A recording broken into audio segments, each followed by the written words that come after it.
Robertson, and this is the Mountain and Prairie Podcast, where I introduce you to some of the innovative and creative individuals who are helping to shape the future of the American West. I meet most of these people through my work in ranch brokerage and land conservation, or through my hobbies and interests that revolve around spending time up high in the mountains. My guests include ranchers, writers, entrepreneurs, conservationists, athletes, artists, pretty much anyone who's doing important work and has an interesting story to tell. My guest today is Dan Flores. Dan is a writer, historian, and former professor whose work explores the connection between people and the natural world in the American West. His most recent books, Coyote America and American Serengeti, are two of the most enlightening and informative books on the West's natural history that I've ever read. The former is a biography of the coyote, a surprisingly fascinating animal with a rich and severely misunderstood history. The latter explores the last big mammals of the Great Plains: pronghorn, coyotes, horses, grizzlies, bison, and wolves. And it also gives a great overview of North American big history. It's clear that Dan was a wonderful professor because, as you'll hear in this episode, he has a real knack for explaining complicated subjects in a manner that's understandable, engaging, and exciting. This conversation gave me a glimpse into what it must have been like to be a student in Dan's class at University of Montana.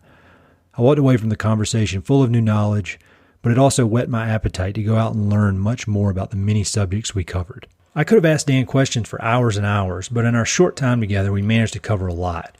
We started by discussing the coyote, how and why the animal has been so misunderstood, how it's very similar to humans in many ways, and how it's managed to thrive despite the efforts of the U.S. government to totally eradicate the species. We also talk about the pronunciation, why some people say coyote and some say coyote. Then we discuss horses, the misconception that they're a non-native species in North America, their evolutionary history around the world, and some modern-day challenges facing the few remaining wild horses. We also discuss Dan's childhood in Louisiana, his current property in New Mexico, his favorite books on the American West, and much, much more. A quick note on the audio in this episode: Skype was being a little temperamental during our conversation, so there are a few scratchy parts throughout the episode. None of them last all that long, and they shouldn't bother you too much, but as we all know, it's just one of those things that happens from time to time when you're relying on the magic of the internet. Anyway, this is an excellent episode, and I'm very excited for you to listen. If you haven't already, go out and buy Coyote America and American Serengeti. I can promise that you'll love them both. So here you go, Dan Flores. When you meet somebody for the first time, never met them before, and they ask you that question, what do you do? How do you answer that? Well, I tell them these days. I just tell them I'm a writer, and of course the follow-up question is, so what do you write about? And I commonly say, well, I write about the American West. I write about the relationship between people and the natural world in the American West. I've been a professor for a lot of my career. I did that for 36 years and just retired from it 3 years ago from the University of Montana. And I live down in Santa Fe now, and so I'm just I'm writing full time and getting to indulge what I think I'm probably better at than anything else. Yeah, I definitely agree that you are super. I never had you as professor, but your books are some of the best I've read, and I'm relatively late to the game given how much you've written. But I just recently read, in the last few months, Coyote America. And, I thought I knew a lot about all this kind of stuff. And every page I learned something new. I think the best way to maybe go into this is when I moved west, I'm from North Carolina, as we were just talking about earlier, and it was a coyote. And then I showed up in Wyoming, and everybody was calling it a coyote. So, and in your book, you explain the difference there. Can you talk a little bit about that, the difference in the pronunciation? Because I think it's super interesting. Yeah, it's an interesting thing that this animal is an animal with a lot of different names. I mean, as you know from the book, I spend much of a chapter talking about coyotes using the name prairie wolf, because that's the term that Americans from Lewis and Clark onward, really for the next century after Lewis and Clark, most Americans called coyotes prairie wolves.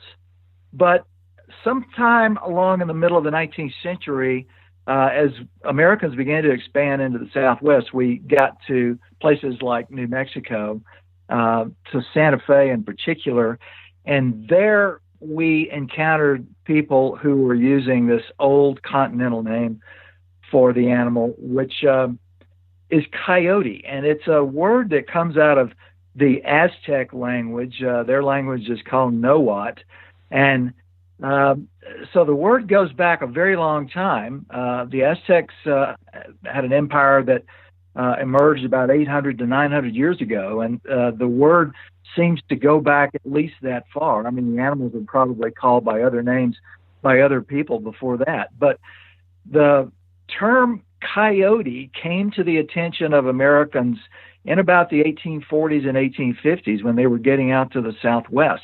And what they were hearing was actually a Hispanicized version of the Indian word. And so coyote entered the language largely through people who were travelers, and it became kind of the nationally known way of saying the animal's name after Mark Twain published his book Roughing It in 1873, and he sort of gave the reading public a primer in not only how you spell the name, but how you pronounce the name of the animal. But as you know from reading Coyote America, I mean, I spent some time trying to figure out why there are so many of us, especially in the central part of the country and especially in the rural parts of the country, who refer to this animal as a two-syllable animal, coyote. And I sort of concluded that that pronunciation came out of that same time period when Americans from the South and the Midwest, from places like Tennessee and Missouri, were out in the Southwest and heard this term coyote. And I think they maybe decided it was a little too fancy for them. So they simplified it to just two syllables, to coyote. They took it back to the South and to the Midwest. And in much of the country, that pronunciation has prevailed right down to the present day. Yeah, it's funny, growing up in North Carolina, I had never heard that. And then I showed up out west and dealing a lot with the agricultural community. That's really all I heard. And I got a little self-conscious. Like, do I need to change the way I say this, say this thing? But, you mentioned Mark Twain's description, of the coyote. And I think that's really interesting how he described it. Well, I'll let you describe how he described the animal, but it was a lot different than how the Native Americans saw the animal. He described it as almost a kind of a beast or a scary type animal. Could you talk a little bit about how the Native Americans saw the coyote, and then how the image changed as Mark Twain's description kind of filtered out into the United States? Yeah, that's an interesting part of the biography of this animal. I mean, this is an animal that goes back. I mean, it comes from the evolution of the canid family, which is a North American family of animals that emerged here, spread around the world. But the coyote is one of the members of the canid family that never left North America. So it's about as indigenous as an animal can possibly be to this continent. And it came out of this canid line and became its own creature, really, about 800,000 to 1 million years ago. So it's been around for a long time. The story telling the biography of this animal, obviously, is a what the French call a longue durée story. It covers a lot of time. And one of the things about it is that when people show up, it becomes something of a roller coaster ride for the animal, because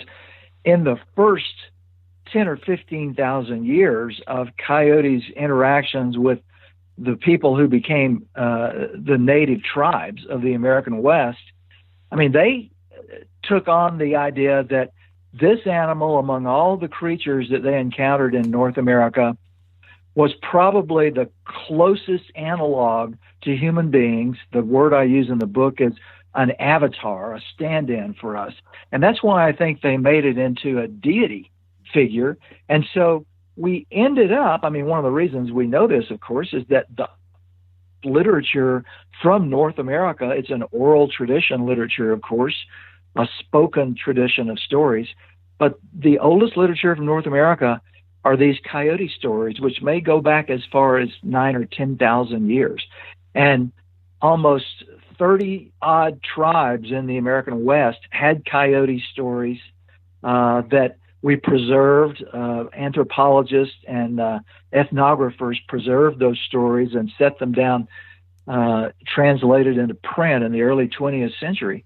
And so we have hundreds of them about this animal. So it's an animal that is regarded as a sacred creature, really sort of the right-hand creature of the creator of North America and of the world. The coyote in these stories is the animal that goes down to earth and makes sure that all the creator's ideas are set in motion.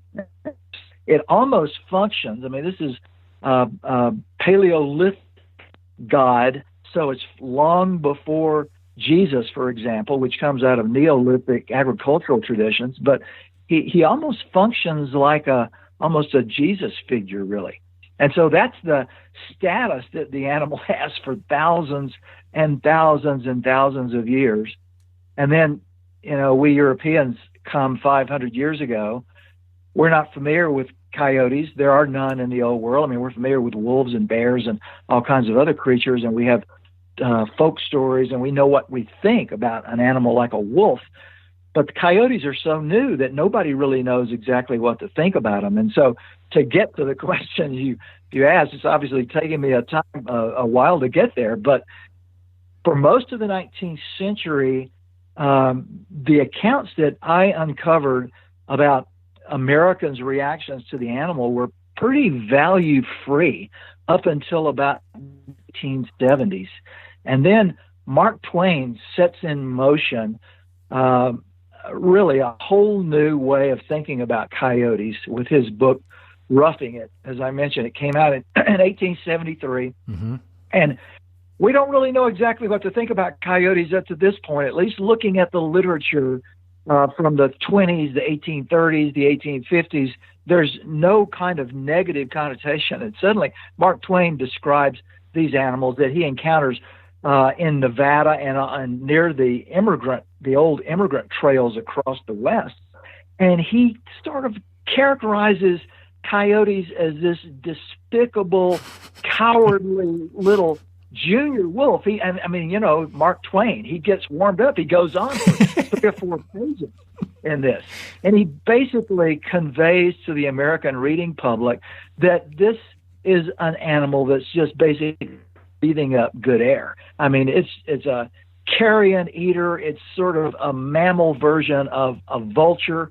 It's a kind of a wolf. It doesn't seem to have some of the more noble attributes that a wolf has. And by the time much of the reading American public had read Mark Twain's description of the coyote, everyone had kind of concluded that this is an animal that we don't really need around. And that's sort of set in motion the next 100 years, really, of American history, where we actually try to exterminate coyotes from the face of the continent. Yeah, it's amazingly interesting to me how that description from Twain stuck, because it even stuck with me. Really, and I hate to even admit it because I feel so stupid now. But up until I read your book, I just kind of always assumed coyotes were scavengers, kind of, bottom end of the food chain, just kind of hanging around. But your book makes it clear that they're about the closest mammal that there is to humans, as far as in the way they act and the way they can team up or run solo. So could you talk a little bit about what you call the fission fusion idea of how these animals are able, unlike wolves or unlike any other big mammal, they're able to they can vary in the way they approach things? Yeah, that's one of the very interesting things about them. And as we've discussed already, I mean, I came to the conclusion as I was doing the research on the book that while we humans have an extraordinary story, our biography is unquestionably the most interesting biography of any of the large mammals across the face of the earth. I don't know that I've encountered the story of another animal that quite equals that of the coyote for all kinds of reasons. But one of the things that strikes you when you learn about them, and that, of course, is the purpose of writing a book like this, is to try to teach people, because everybody's having encounters with them now since they're all over the country, to try to teach people something about this indigenous North American animal. But it's an animal that in so many respects sort of functions like a Darwinian mirror for us, because unlike many large mammals, for instance, here is another mammal that we can basically look in the eye and say, okay, coyotes are just about as successful as we are. They can live almost anywhere. They can spread around the globe if conditions warrant. And they, in contrast to so many other creatures in this anthropogenic age and the age of what some people refer to as the sixth extinction, here's an animal like human beings that is remarkably successful no matter how much the world changes around them. And one of the reasons they're successful, as you mentioned, is that like us, and we're among just a handful of mammals around the globe that share this particular evolutionary trait, coyotes have an ability to exist both in packs in large numbers, the way we commonly do. We're a social species ourselves, and we commonly exist in groups of people in towns and cities. But coyotes, and humans too, have the ability, whenever conditions warrant and whenever they're harassed in particular, to engage in what's known as fission. The fusion idea is living together as a pack in coyote terms. The fission idea is when they're harassed, they will scatter as pairs and singles across the landscape, and they tend to scatter far and wide and colonize. And so they don't, unlike wolves, for example, which are purely pack animals, they don't have to exist as pack creatures. They can do this thing that we have done 2 or 3 times in our own evolution, usually to escape disease epidemics, where you scatter across the countryside in singles and in pairs and survive whatever particular horrendous event is chasing you. And coyotes have done it remarkably, especially in the last century or so. And kind of in that same line of their being able to kind of outsmart the conditions that are around them, could you talk a little bit about how they are able to control their reproduction depending on the population in an area? Yeah, that's another interesting evolutionary adaptation that they have that has made them very successful. And by the way, I want to make sure that your listeners understand that the way coyotes evolved these abilities didn't really have anything to do with us. We humans, especially European Americans who have been here for only the last 500 years and who have really encountered coyotes only in the last couple of 100 years, we've been too brief an experience for them to have made them evolve these abilities. They evolved their ability to survive and be such consummate survivors largely because they co-evolved alongside larger wolves that were harassing them a lot. And so their abilities to do these kinds of things have to do with this long evolutionary history that they have with larger canines being present in the world around them. But one of the things that we learned, and we didn't learn it until we had spent decades and decades and decades trying to poison them into oblivion, but we finally began to realize, as a result of the work of a couple of biologists, one named Fred Knowlton and another named Guy Connolly in the 1950s and 1960s, that the reason all of our efforts to try to control coyote populations or to destroy coyotes were not bearing any fruit is because they do have this ability to actually get more of their offspring to adulthood and to survive whenever they're under pressure. And they do this in a couple of different ways. One of the things that Knowlton and Connolly began to realize was that whenever coyotes were being poisoned and hunted from helicopters and from airplanes, they discovered that their litters were getting larger. Instead of the normal number of pups, 4, 5, 6 pups in a litter, sometimes coyotes were having 13, 14. I mean, I think the all-time record is 19 pups from a litter. And they tended to do this in response to pressure that reduced the coyote population across the landscape. And what that seems to have done seems to have functioned in a couple of ways. For one thing, it meant that with less competition for the food resources that were out there, it was easier for them to feed their pups and get more of their pups to survive. And with fewer coyotes on the landscape, they seem to have some sort of hormonal trigger seem to set in motion this ability to have larger numbers of pups. And so, I mean, counterintuitively, the more we have harassed them, the more we've tried to poison them, the more we've tried to shoot them and control their numbers, the larger their numbers have grown and the more they've spread across the landscape. Yeah, because they're in New York City now. I mean, they're in 49 states, correct? They're in 49 states. That's right. They colonized their 49th state, Delaware, in 2010. And, you know, the only state they're not in is Hawaii. And, of course, that's because Hawaii is way out in the Pacific. But it's not going to surprise me if a couple of coyotes don't hijack a ship and end up on the Big Island at some point. Yeah, it wouldn't. But, it won't surprise me if they get there.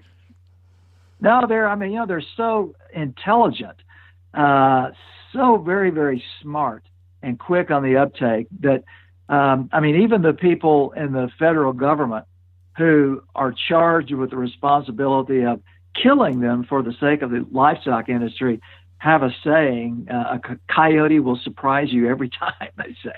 And so if they make it to Hawaii, I'm not going to be surprised. So in your book, you talk a lot about, a huge amount about how the federal government and all these interests have just gone out of their way to try to annihilate this species. And it even goes back to some of the early conservationists. And you mentioned how, like John Burroughs and William Hornaday, they were all advocates for killing coyotes back in the day. And it's funny how, if they were alive today, I imagine they would see it differently.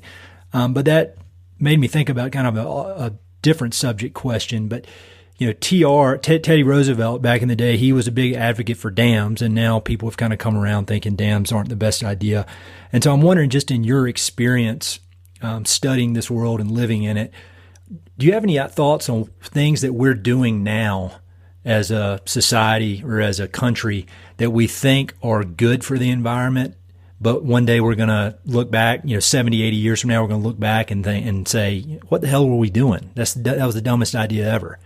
Is there anything that comes to mind? Well, I mean, it's, historical hindsight works, the same way it does in sports. I mean, you can always kind of look back and see where we've made mistakes. I'm not sure that anything really pops into my head at the moment. I mean, I would, I'm certainly not an advocate for the National Monument Review that we're doing now with the notion of reducing the size of the national monuments in the West. I'm kind of an advocate of the public lands, primarily because I grew up in a part of the world, the Deep South, that didn't really have much by way of public lands. And when I finally moved to the West in my 20s, I thought I'd died and gone to heaven, that suddenly I was able to get into the landscape around me. And so I think Westerners in particular need to be aware of how important the public lands are and how much we should fight to hang on to them, because they're our access to the world. I mean, I lived for 15 years of my life in the state of Texas. And so if you're a Westerner who is concerned that we have too much by way of public lands in the Intermountain West, go to Texas sometime and experience what it's like for people east of the Rockies with no way to get at the landscape. I mean, you can drive by and see these beautiful mountain ranges, but you look at them through barbed wire fence with no trespassing signs in the way. So, I mean, that's probably the one thing I would that's immediately comes to mind because that's clearly something that's going on at the moment. But I would say in the case of those naturalists in the early 20th century who looked at coyotes and I'm afraid without thinking too deeply about it, sort of condemned them. And John Burroughs did, William T. Hornaday did. Even John Muir didn't emerge as much of a champion of coyotes, although he did make a comment or two that he thought that this might result in unbalancing nature if we got rid of them. But yeah. I think the reason this happened, and maybe this is our instructive lesson for our present age and for the future, is that this condemnation all happened with respect to coyotes before we had ever sent a single scientist into the field to do any natural history work on these animals at all. Mm-hmm. I mean, the animals were held up in trial as the arch predator of our time, and that's the term that the Biological Survey, that had just wiped out all the wolves in the West and now was about to try to wipe out coyotes. That's the term they used. Coyotes were the arch predator of our time. And so they used this term, and yet they've never done any science at all to try to figure out even what role this animal plays in the world. They didn't even know what coyotes ate. And so it's kind of and we're inclined to do this where we leap to conclusions before we sit down and really consider how carefully we ought to think about and evaluate a particular topic. And without any science to go on, but going ahead and writing the death warrant for an animal by passing a law in Congress that was designed to exterminate it, that happened for coyotes in 1931. I mean, that's clearly being really pretty short-sighted. And when biologists finally started studying them, what they began to report to the world was that this was an animal that played a very different role in nature than people thought it did. Yeah, it seems like as a species we must be hardwired to be just very, very scared of things we don't understand. Because, not to get too political, but you could draw, when you're talking about this with the coyotes, you could take out the word coyote and put in immigrant, and it would apply to a lot of the political conversation that's going on today. And it's, I don't know, we're an interesting animal, us humans, to say the least. Yes, we are.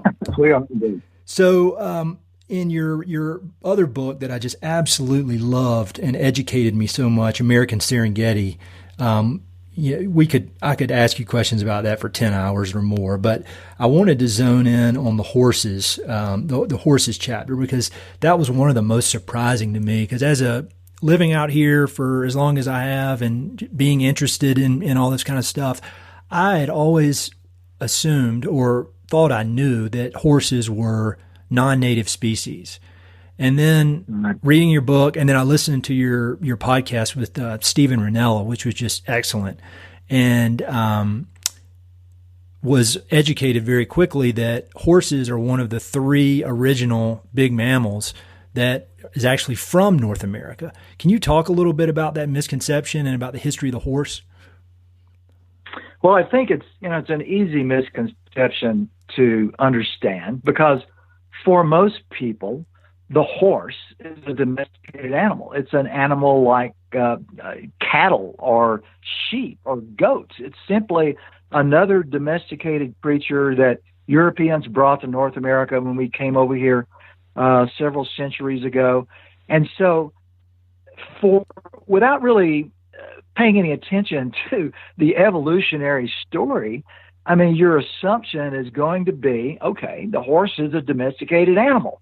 And so it's a non-native animal. Therefore, it has no business being out in the American landscape, certainly not as a wild creature in the American landscape. The reason that's problematic when you actually know something about the evolutionary story is that, as you said very well to introduce this topic, the horse actually a creature unlike bison, for example, which we think of as this iconic American animal. The bison is an animal that probably didn't immigrate to the United States or to North America until about 400,000 years ago. So it hasn't been here 500,000 years. Horses, on the other hand, evolved here 56 million years ago. And they were here for that whole time, 56 million years, up until about 8,000 years ago. And in that time they were here, during which time they evolved into their present form. Now, we obviously, in our domestication of them, we've done the same thing with horses that we've done with dogs, where with a dog, we took the gray wolf and eventually, through selective breeding, turned gray wolves into beagles and Shih Tzus and Weimaraners and every kind of usual-looking wolf.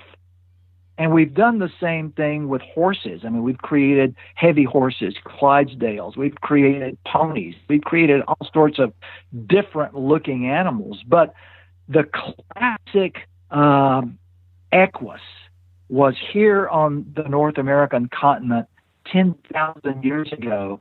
And up to that point, it had supplied all the horses of the entire world.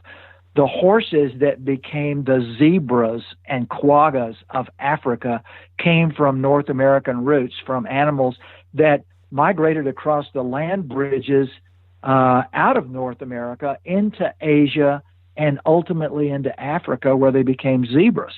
And so the horses that were found in the old world basically were American horses that had left here and had migrated elsewhere. And those were the animals about 6,000 years ago in Europe, just before, as a wild species, they became extinct, we finally domesticated.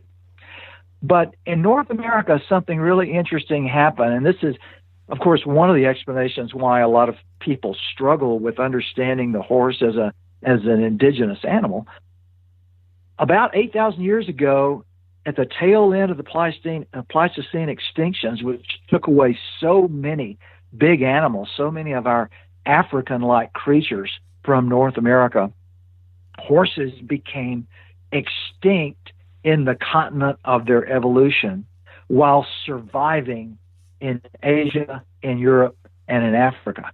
We don't know yet why this happened, but we do know that right before the extinction, just within 2,000 or 3,000 years of it, 10,000 years ago, in some areas of North America, including the Great Plains, horses made up as much as 20 to 25% of the biomass of grazing animals in those places.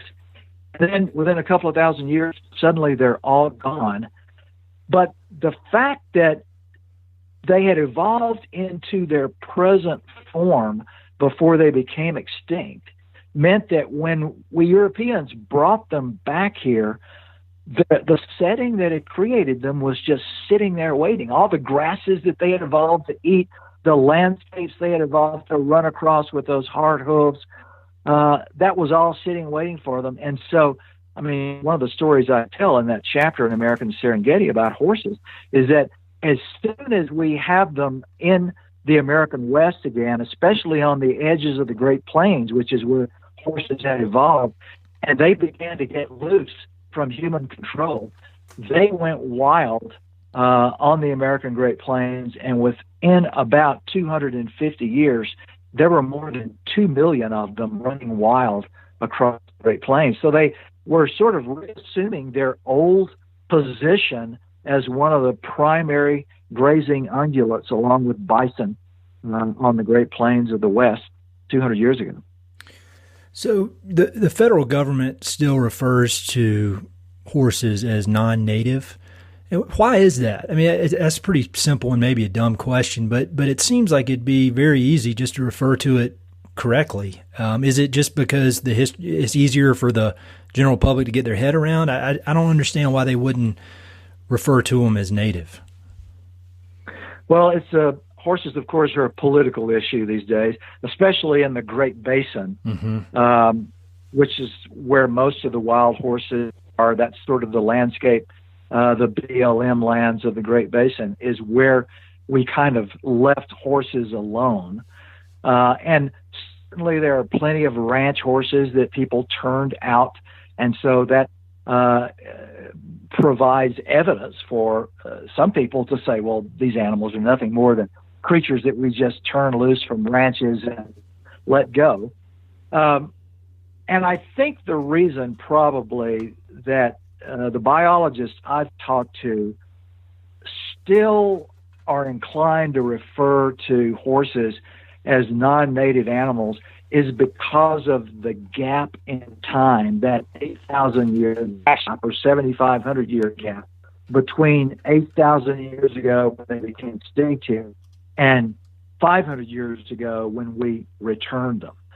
And so I've had biologists, argue to me that, okay, so in 7,500 years, they continued to evolve in Asia and in Europe. And so the animals that came back were not quite exactly the same as the ones that became extinct. I've also had a paleontologist tell me that looking at the bones of modern horses and the bones of horses that were in the West 8,000 years ago, he cannot tell the two animals apart.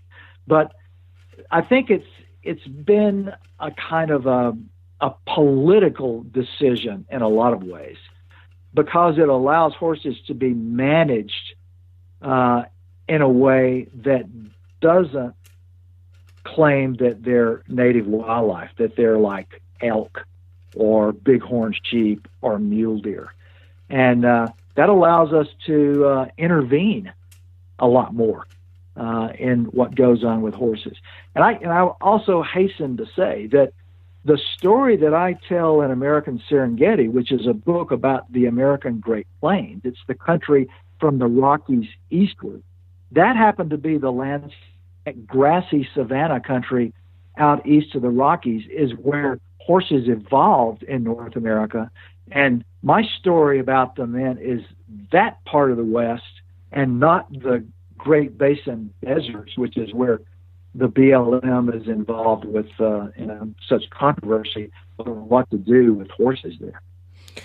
Yeah, that is quite a mess they're dealing with. I actually interviewed a guy on this podcast named Ben Masters. I don't know if you've heard of him, but he did that movie called Unbranded, and he's been involved in some ways with that BLM, with the advisory board for the BLM Mustang program, and there are no easy answers there. I mean, do you have any thoughts on, if you were in charge, do you have a strategy of what you would do, or is it just too complicated to have a easy answer? Well, it's complicated to come up with an answer given modern conditions. I will say that what I firmly believe is missing from the equation are the horse's natural predators. I mean, so when horses were evolving on the Great Plains, of course, they were being pursued by all manner of predators in the Pleistocene period, down to the point when horses became extinct in North America. There were cheetah-like lions this is why horses buck, of course, is because they're a prey species for lions and cats. And so when cats jump on their back, the bucking motion is the horse's technique for trying to dislodge their predator. So 8,000 years ago, of course, there were more predators for horses, and that's one of the reasons horses didn't end up just spreading all across North America and inundating the landscape 100 feet deep in horses, is because, of course, the resources and predation control their numbers. Even in the period of the 1700s and 1800s that I write about in American Serengeti, there were still predators on the Great Plains. There were still 1.5 to 2 million gray wolves, and gray wolves very definitely brought down horse colts very regularly. There are plenty of stories from the literature about that, and mountain lions did too. But out of the Great Basin now, of course, we're in a situation where, there are a few lions in a couple of places, but we have no gray wolves at all. And so the horses essentially exist in that part of the world, which first of all is not their evolutionary home, and second of all, it also is a landscape that has no predators in it.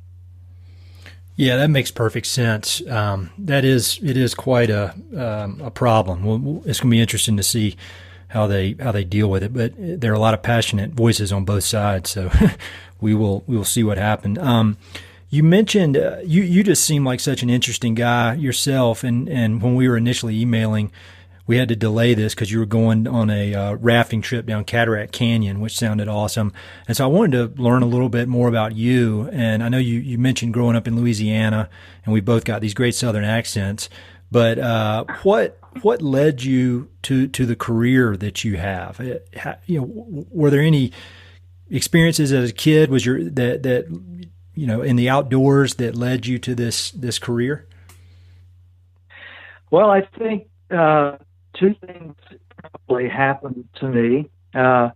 One perhaps is not so unique. I grew up in pretty rural circumstances, and I grew up in a little town in Louisiana, but the woods were just a couple of hundred yards away, and my folks never put any restrictions on me from the time I was a pretty small kid about going out into the woods. So I just spent an awful lot of time when I was young, when I was 9, 10, 11, 12, 13 years old, out roaming the countryside and kind of, being really almost intoxicated by the natural world, trying to learn all the birds, and there were hundreds of them that were in Louisiana, and roaming the creeks and trying to figure out in a country that was relatively flat where they would head, and following them to what amounted to highlands of 200 or 300 feet elevation. And so I was kind of trying to figure out, I think, the natural world around me as a kid in a way that perhaps if you grow up in a suburban situation, or certainly in an inner city, you don't get much of a chance to do. So that kind of plugged me, I think, into being interested in nature from the time I was very small. And the other thing that happened, which interestingly, I've told this a couple of times. In fact, I've got a magazine article that'll come out in December in New Mexico Magazine, where I'm explaining why I'm in Santa Fe. I tell this story in that article. I had this experience which I didn't recover as a memory until I was about 38 years old. But as a 4-year-old, several members of my family, my mom and dad, an aunt or two, went along, and they went on a vacation to visit some other relatives who lived out in far west Texas. And then we drove up into New Mexico and went to Carlsbad Cavern, which became, as it turned out, as I discovered much later, first national park that I ever went to, except I wasn't even 4 yet. I was only about 3.5 years old. And so as I got older, I didn't remember this. The only thing I remembered, I just had these images in my head of red cliffs and this bright blue sky over red cotton ball clouds in the sky, and somehow this overweening sense of Indians being associated with this place. And I had no idea where I had seen that, but I dreamed about this landscape over and over and over as I was growing up. And it was such a kind of potent image in my mind that by the time I was 16, 17 years old and had a driver's license, and my parents would let me take a car away from town overnight or over a weekend, I immediately drove west, drove across Texas, drove across Oklahoma to Colorado to New Mexico, trying to somehow connect with this image that had been in my head since the time I was a kid. And then, as I said, I'm 38 years old. I go home to Louisiana to a family reunion, and I'm talking about, I'm trying to explain why I'm so fascinated with the West. I'm at that point living in West Texas and about to go on to Montana to live. And an aunt says to me, "So I wonder if it had anything to do with us taking you to New Mexico when you were 3.5 years old." And I said, what?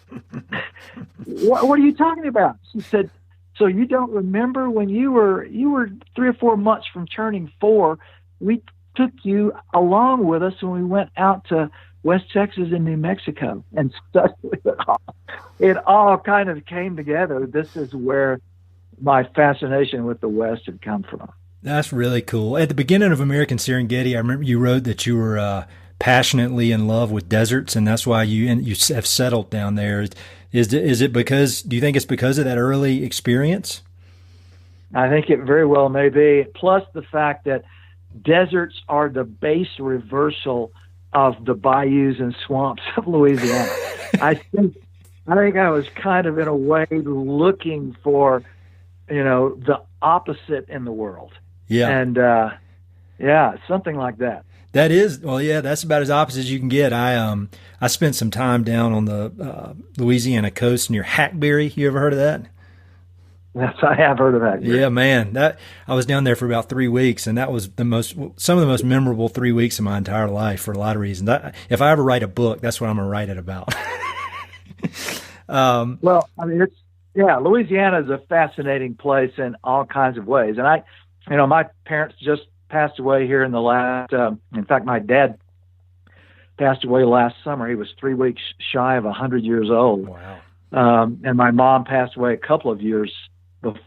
She was 97. And so my brother, sister, and I have sold their house in Louisiana. I don't know how often I will get back to Louisiana. I still have a few relatives there, but everybody in my family has basically moved out of the state and gone somewhere else, at least in my generation. So I don't get back there as often as I would have thought I would, but I still have the bayou still flows through my veins, I think. But I really am, as I say in American Serengeti, I'm really I like a lot of landscapes, but I'm kind of a devotee of the high desert of New Mexico. I mean, I'm sitting right here at the foot of the Southern Rockies, but kind of out in the pinyon juniper country, just south of the edge of the mountains. My wife was born in Santa Fe, and so she still has a lot of family down there, and so we go down there a good bit, and it's just amazing. And my parents, who are from North Carolina and have lived there their whole lives, they came out last year and drove from Colorado down the Arkansas River Valley, then down through through southern Colorado and into New Mexico, just following 285, and they'd never seen anything like it. I mean, they described it as if they were on a different planet. And when you think about it, the first time you see it, it really is like that, especially if you're from eastern North Carolina or somewhere that's basically a rainforest. That's right. I mean, and that's that base reversal difference that attracts me coming out of the Louisiana bayous to this part of the world. It is like another planet, and I can tell you, I never get over that sense. Every daybreak, I look out across this landscape, which is, gorgeous, beautiful landscape that people have been living in for 10,000 years. But I just kind of never get over the sense that it's kind of otherworldly. I mean, it's to me, it's not an accident that the planet in the solar system that we seem to be aimed at is a desert planet, Mars. I think because there's something about the desert that really compels us. Yeah, I agree with you. I completely agree. I know you taught at University of Montana, and you lived there. Did you live in the Bitterroot Valley? Were you down south in the valley?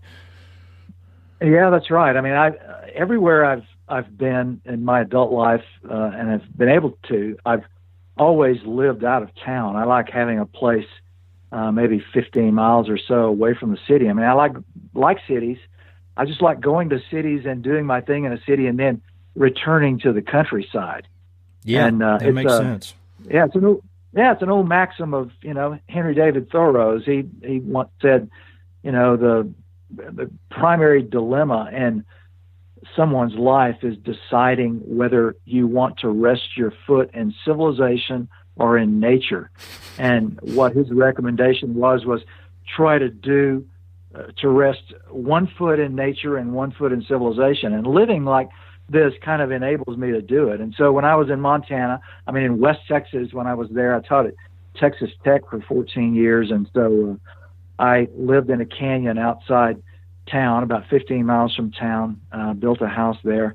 Then when I went to Montana, I did the same thing. I bought a piece of land that was off the grid, basically lived in a solar-powered place, a little ranch that I built myself, until finally some wealthy Coloradan came in and dragged power a couple of miles, and I plugged into power after about 10 years. But yeah, it was 30 miles, so I was farther out from Missoula than I usually am. And so I was in the foothills of the Sapphire Mountains in the Bitterroot Valley.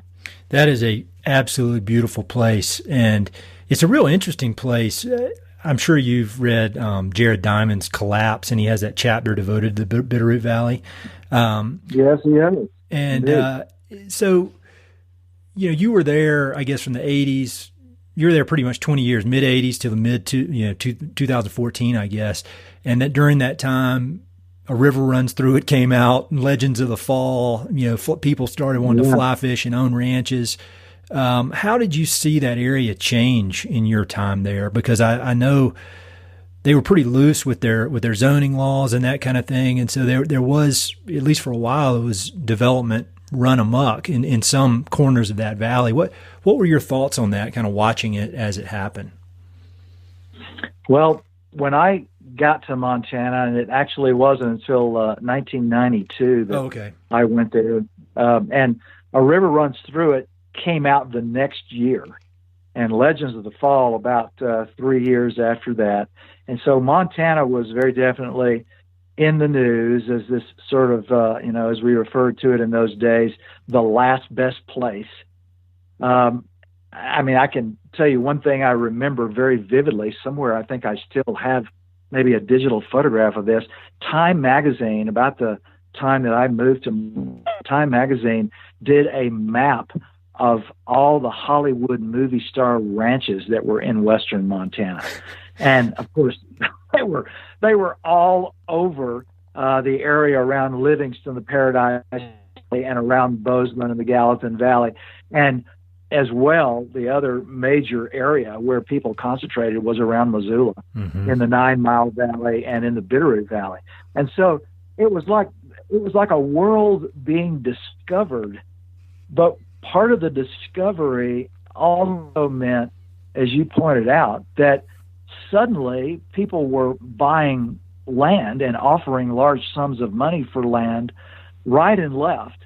And no one had really been able to come up with some economic strategy for very much making a living in the Bitterroot Valley.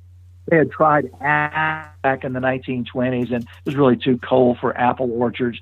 And they had planted wheat in the 60s and 70s, and by the time I got there, most of the wheat farmers were giving up. That really wasn't working either. And so it looked like the best economy that was available was to just sell off your ranch to somebody from California who wanted to buy a piece of it.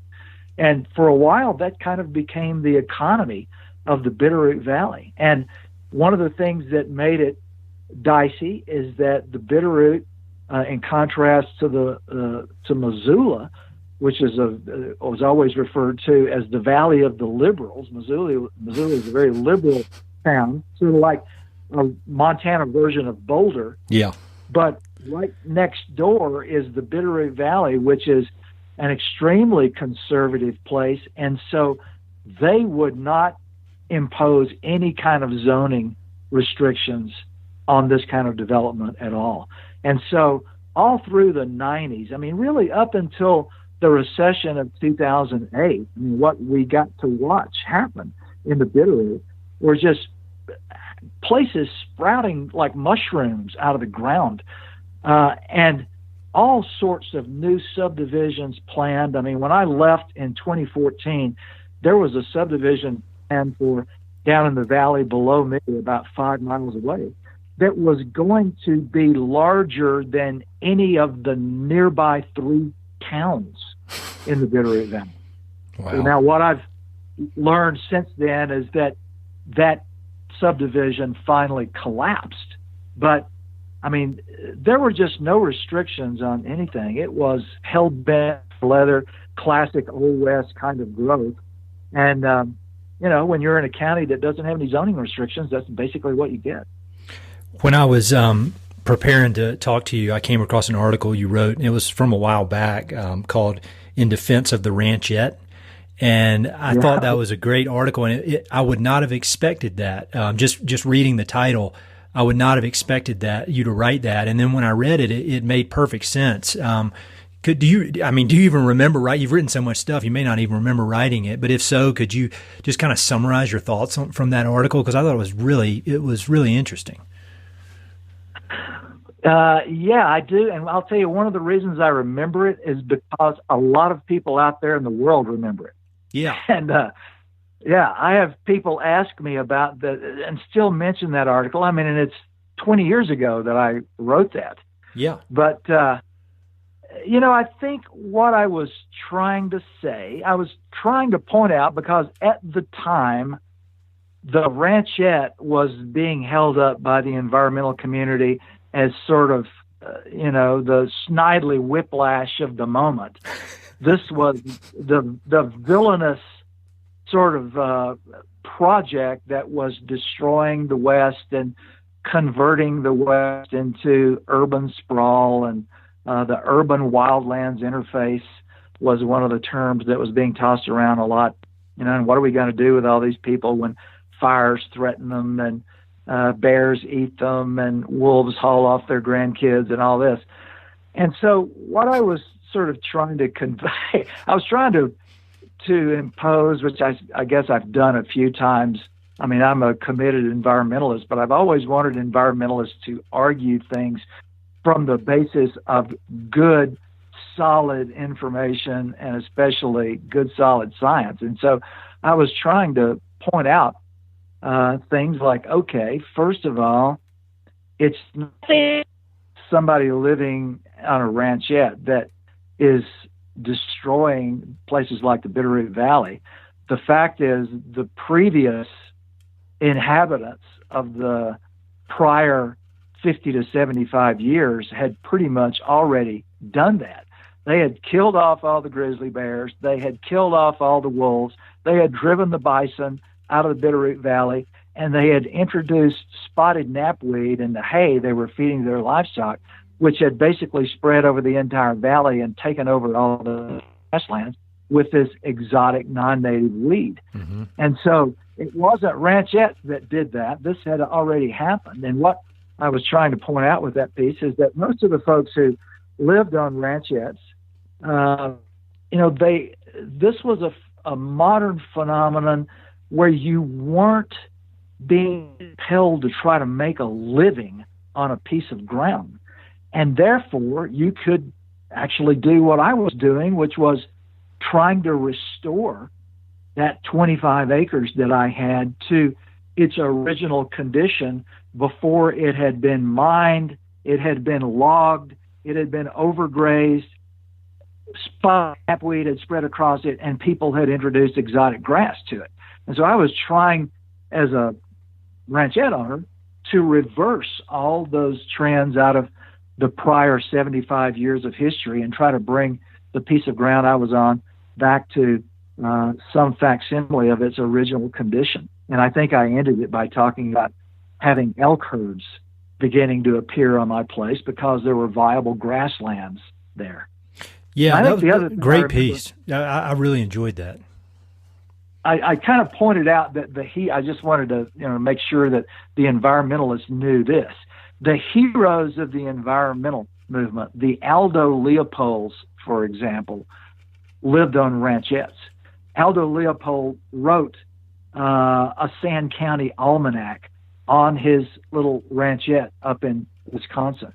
And I was trying to point out that, Georgia O'Keeffe painted all of her great paintings of Ghost Ranch living on a little 7-acre ranchette at the foot of the Ghost Ranch cliffs. So there were some positive benefits to come out of the ranchette phenomenon.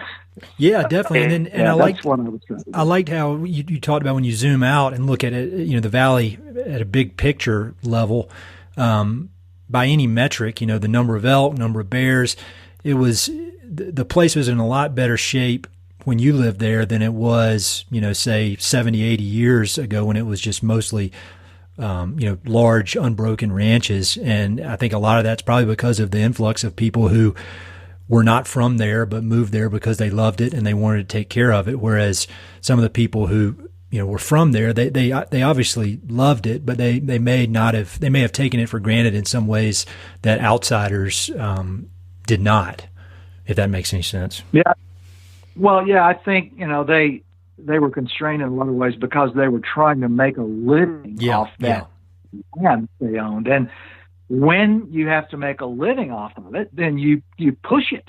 You graze too many sheep and too many cows on it. You let exotic weeds loose. You kill off the predators. And, for somebody like me living on a 25-acre ranchette with a university position in the town 30 miles away, I didn't have any need to make a living off that land. And so I could actually return that land to pristine condition. So that was kind of one of my major points. Yeah, it was a great piece, and just the title drew me in, but the more I'm going to read it multiple times because there's a lot in there, and I'll put links to it on the webpage so people who are listening to this can check it out. We're already coming up on an hour, which is amazing. I don't remember having any college professors like you that the time went by quickly. I just remember drawing pictures and being bored. So I've got a few quick questions that I've been asking everybody I've had on the podcast, and it's been great to be able to compare and contrast their answers. So we'll go through these real quick, and then I'll let you get back to your important work. This is a big question for you, knowing how much you've read and studied, but do you have any favorite books of the American West, maybe 2 or 3 books that if you could only recommend 2 or 3, these would be the ones you would say people needed to read? Well, I've always been a big fan of Wallace Stegner's Beyond the Meridian. Oh, yeah, that's a great one. Which is, it's basically a biography of John Wesley Powell. And it's also an exploration of confronting, which he argues that Powell did, confronting the West as it really is, rather than the West of the imagination, the West that's in people's minds. And it probably maybe is one of the places that I came up with the idea that, you have to do good science and do good research before you really can come to solid conclusions about things. And that's what Stegner was trying to say about Powell's career. So Beyond the 100th Meridian is certainly, I think, an important book. Another book that I've always really liked, I used it in classes a lot. I mean, I have to say this is a hard question because about 20 books pop into my mind immediately. Sure. But I've long been a fan of Don Worcester's Dust Bowl book, The Southern Plains in the 1930s. Mm-hmm. I think it's one of the books that explains why, for instance, the Great Plains country has a history and seems to have a future that's so unlike that of the rest of the West. While the rest of the West continues to draw people and its population increases and cities get bigger, out on the Great Plains, the high point of population really was back in the 1920s. And except for the handful of cities that people have congregated in, Lincoln, Nebraska, Amarillo, places like that, population is kind of, except on the Indian reservations, the population on the plains is dwindling away. And Worcester's Dust Bowl, The Southern Plains in the 1930s, I think is a really terrific explanation of how American culture confronting a fragile landscape kind of never paused, just bulldozed right over the top of it. And the result has been, by not stopping again and thinking hard about what we were doing, a part of the West that simply has a different kind of future. This is the part of the West where I think in my American Serengeti book, I argue that we should probably at least up in Montana with the American Prairie Reserve, try to restore some semblance of this great African-like bestiary that we once had in the West. And I'm talking about the historical animals: bison, grizzlies, gray wolves, pronghorns, elk. And the American Prairie Reserve is trying to do that. I will say one other book that you asked me for three, and I'll give you one other one, and it's one I read fairly recently. I wrote a blurb for it, and I don't think it's actually out yet, but it's going to be. It's a book called American Wolf. Mm-hmm. It's by a writer named Nate Blakesley. And what it is basically the story of the wolf packs that have vied for control of the Lamar Valley in Yellowstone National Park in the more than 2 decades since we reintroduced wolves into Yellowstone in 1995. And he's able to write this book in this remarkable way where the wolves of these particular packs actually become individual animals that you come to know as characters in the book. He's able to do this because there were 2 or 3 close observers of these wolves in Yellowstone who kept voluminous notes day after day after day. One of them was a park employee named Rick McIntyre, who thought he would probably write a book about wolves in Yellowstone at some point, and then finally decided a few years ago that he wasn't ever going to do it. And so he turned his notes over to Nate Blakesley. And so this book, American Wolf, is the best way I can describe it. I think this is how I wrote my blurb about it. It's sort of the Game of Thrones story of wolves in the Lamar Valley of Yellowstone National Park. And that sounds great. An absolutely mesmerizing read. And what makes me elevated among some other books is that I think what I would have to say about this book is that it gives us an idea of how wonderfully primeval the West can still be right here in the 21st century. And that's a credit to what we've done with conservation, that we can create a part of the West that still preserves the kind of struggles for territory and for status among us that must have been going on in the West for 30,000 years. Yeah, that sounds like a great book. I can't wait. I'll put that on my, I'll get it, make sure I get a notification when it comes out, because that sounds great. It sounds like it would go very well with your 2 books that I just read as well. I'll be interested to hear your answer to this. What is the most powerful experience you've ever had in the outdoors? And that can be the craziest, the scariest, the funniest. Just if you had, it very well could be your 3.5-year-old trip to the caverns. But is there any experience that sticks out in your mind as being very formative or powerful?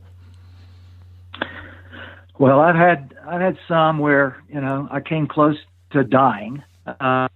But I think the most powerful experience I've had actually is going 18 days down the Colorado River through the Grand Canyon. Mm-hmm. That's a kind of immersion in nature, in the West, in time, by which I mean the geology of the continent, that I'm not sure one can get in many other ways. And so, I would say spending nearly 3 weeks going almost 300 miles through the Grand Canyon is probably the most powerful experience I've had so far. That makes sense. It's hard to get your head around how majestic and massive that canyon is, even after you've been in it. It's it doesn't really scale with the human brain, I don't think. This will be a hard one, but where is your favorite location in the West? And I tell people I ask these questions, but I don't have answers myself, so it's kind of unfair. But do you have a favorite place?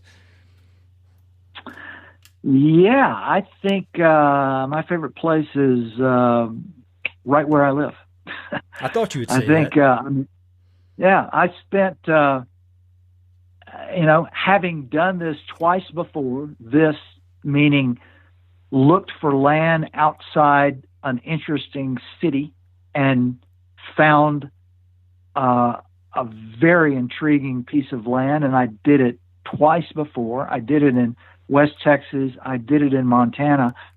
And I took, with that experience under my belt, I took almost 2 years finding this piece of ground that I live on outside Santa Fe. And I settled on it because the first time I walked onto it, which was 18 years ago in 1999, just about this time of year, the very end of August, I walked onto it and sat down on an overlook of the canyon that's on my place and thought, holy cow, this is like a Vision Quest place.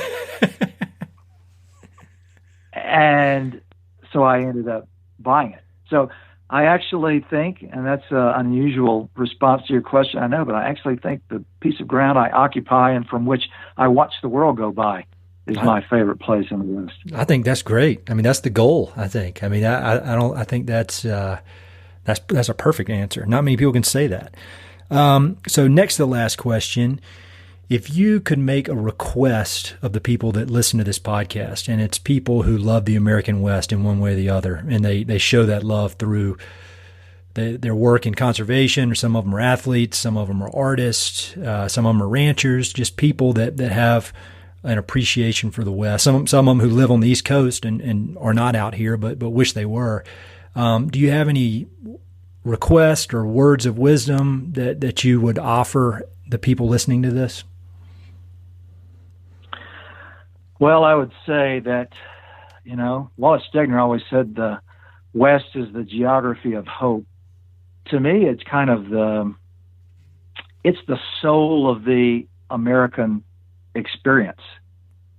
I mean, every part of America, since Europeans and people from Africa and Asia and elsewhere around the globe came here to settle, everybody has kind of been pointed towards the West. It's kind of the magical pot of gold at the end of the rainbow.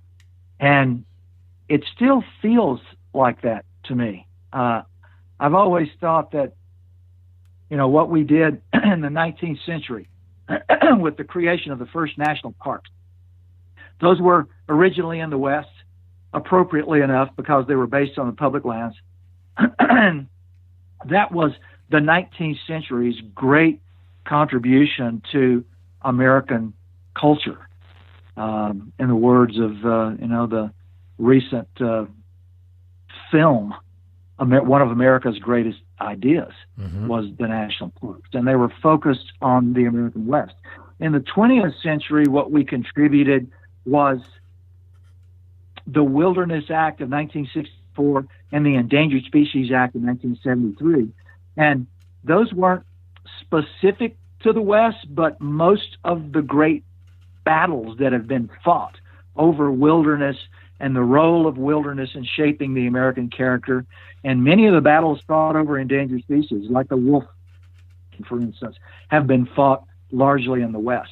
And what I hope listeners take away is the idea that we're not done in the 21st century. We've got all kinds of great projects going on to help retain the American West as the pot of gold, the part of the country with its public lands, its grandiose landscapes, its ability to invite people in, and by that I mean into the country itself to experience it.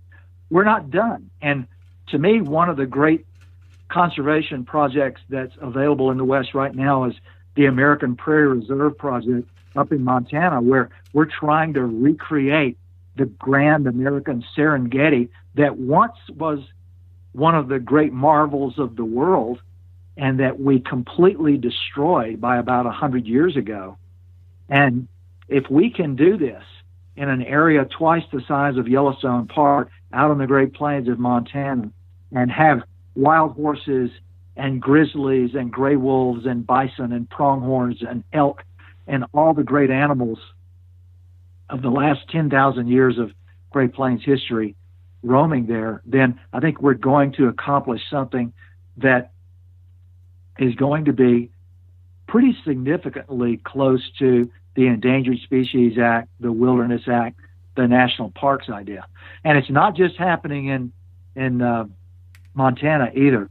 I'm about to come to Denver and Boulder in the middle of September and talk about a project that's happening in eastern Colorado to try to do the same kind of thing. So I think there's a lot to be done, a lot of grand projects, a lot of protection, of course, and holding down the fort, but a lot of grand projects that are still out there to inspire us too.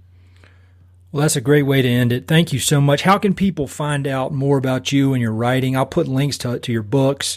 I know you don't waste much time on social media, which I really admire. Any other ways people can connect with you? Well, I think the easiest way to do it is to I've got an author page on Amazon, so you can go to my author page and you'll find a biography. Someone has done a fairly elaborate Wikipedia entry. I saw that. That is elaborate. Yeah, it's very elaborate and kept up to date. I'm kind of stunned at it, but that's out there too. You can, if you need to get in touch with me directly, you can find my email by going to the University of Montana, and so University of Montana will clue you into a direct connection. But yeah, you're right. I don't have a website, and I don't really do social media. I mean, I've got other things to do. So I'm not that difficult to find, but a little more difficult to find than most people maybe. Well, this has been so great. Thank you so much for taking the time. Oh, yeah, I've enjoyed it. Thank you for asking me. Hey, it's Ed again. Thanks so much for listening to the podcast, and thanks for listening to that particular episode. I hope you enjoyed it. Before you go, I've got 3 quick things. Number 1, if you like the podcast, please do me a huge favor. Either pass it along to a friend who may be interested, share it on your social media, or go to iTunes and give it a 5-star review.